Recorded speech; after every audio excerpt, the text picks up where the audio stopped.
সাতকানিয়া গ্রামের পাশ দিয়ে বয়ে যাওয়া ছোট্ট নদীর তীরে একটি অর্জুন গাছ জন্ম নিল। নাম তার বটু। কেবল একটা বীজ থেকে জন্ম নেওয়া এই গাছটি ধীরে ধীরে বড় হতে লাগলো। প্রথম দিকে আশপাশের শিশুরা খেলতে এসে বটুকে দেখে হেসে ফেলত, কারণ সে তখন ছোট্ট একটি চারা মাত্র।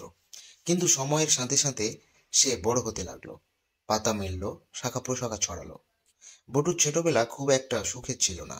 একবার ভয়ানক ঝড় উঠেছিল, গ্রামের অনেক গাছ উপড়ে পড়েছিল, কিন্তু বটু কোনোভাবে টিকে গেল। তবে কিছু ডাল ভেঙে গিয়েছিল। গ্রামবাসীরা এসে তার গায়ে মাটি দিল, ভাঙা ডালগুলো কেটে দিল, যেন সে আবার নতুন করে গজিয়ে উঠতে পারে। এরপর একদিন গ্রামের এক কবিরাজ এলেন। তিনি বললেন, অর্জুন গাছের ছাল কিন্তু অনেক উপকারী, হৃদরোগ নিরাময়ে এর জুড়ি নেই। তখন থেকে গ্রামের মানুষ বটুর ছাল সংগ্রহ করতে শুরু করলো। কিন্তু বটু এতে কষ্ট পেল না, কারণ সে জানতো সে মানুষের উপকার করছে। একদিন গ্রামের এক প্রবীণ লোক, রমেশ চাচা, হঠাৎ অসুস্থ হয়ে পড়লেন। তার বুকে ব্যথা হচ্ছিল, দম নিতে কষ্ট হচ্ছিল। ডাক্তার বলল, হার্টের সমস্যা হয়েছে, বড় শহরে নিয়ে যেতে হবে। কিন্তু গ্রামের মানুষ জানতো তাদের কাছে এক অলৌকিক উপায় আছে। উপায়ের নাম অর্জুন গাছ। একজন বটুর ছাল নিয়ে এলো, সিদ্ধ করে রমেশ চাচাকে খাওয়ালো। আশ্চর্যের বিষয়, কয়েকদিন পরেই তিনি সুস্থ হয়ে উঠলেন। সবাই বটুকে ধন্যবাদ দিল। তখন থেকেই বটু হয়ে উঠল গ্রামের আশার প্রতীক। বছরের পর বছর কেটে গেল, বটু বৃদ্ধ হলো, তার গায়ে দাগ পড়লো, কিন্তু সে কখনো মানুষের উপকার করতে ভুলল না। একদিন একদল গবেষক এলেন। তারা বললেন, এই অর্জুন গাছ শুধু এই গ্রাম নয়, পুরো দেশের মানুষের জন্য আশীর্বাদ। তারা এলো, ছাল নিয়ে গবেষণা করলো, ওষুধ তৈরি করলেন। বটু গর্বিত হলো। সে বুঝলো তার জীবন সার্থক, কারণ সে শুধু একটি গাছ নয়, সে ছিল এক মিরাকেল, এক আশীর্বাদ, এক অনুপ্রেরণা। হ্যাঁ দর্শক, আমরা কথা বলছি অর্জুন গাছ নিয়ে, যার বৈজ্ঞানিক নাম টার্মিনালিয়া আর্জুনা, এবং এটি কমব্রেটেসি ফ্যামিলি থেকে বিলং করে, এবং এর জাতের নাম হচ্ছে টার্মিনালিয়া। এটি একটি বহুবর্ষজীবী বৃক্ষ। অর্জুন গাছ পাওয়া যায় ভারত, বাংলাদেশ, নেপাল ও শ্রীলঙ্কার স্থানীয় গাছগুলোর মধ্যে অন্যতম। সাধারণত নদীর তীরে আর্দ্র মাটিতে ভালোভাবে জন্মে।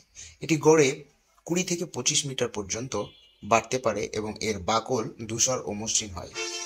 অর্জুন গাছের বাকল ও অন্যান্য অংশে বিভিন্ন প্রাকৃতিক যৌগ রয়েছে, যা ঔষধি গুণ সম্পন্ন।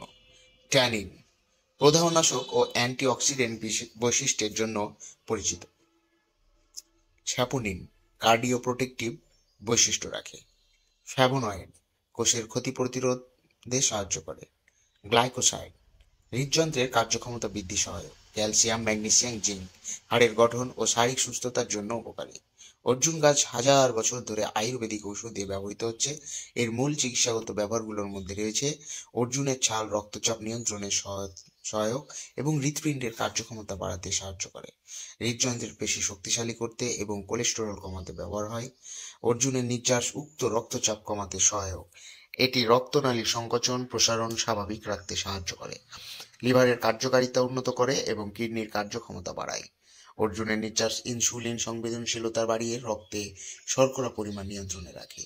অর্জুনের বাকলে থাকা ফ্ল্যাভোনয়েড ও ট্যানিন দেহের কোষের ক্ষতি প্রতিরোধে সহায়তা করে এবং প্রদাহ কমায়। এর নির্যাস ব্রণ দূর করতে ও চুলের গোড়া শক্ত করতে ব্যবহৃত হয়।